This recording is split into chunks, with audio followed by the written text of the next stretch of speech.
How to post on Telegram. Hello everyone, this is Sabrina here to help you today. So without any further ado, let's get right into the video.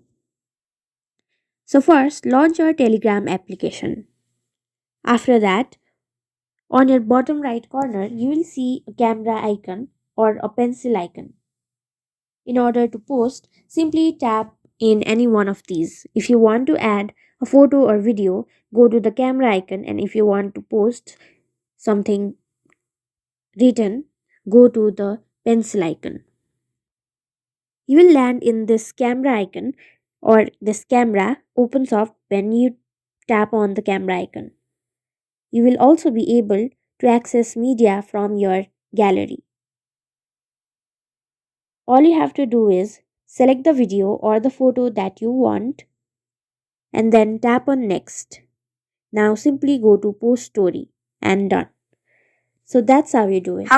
Thank you for watching this video. Make sure to like, share and subscribe to our YouTube channel. If you got any questions, comment them down and I'll catch you in the next one.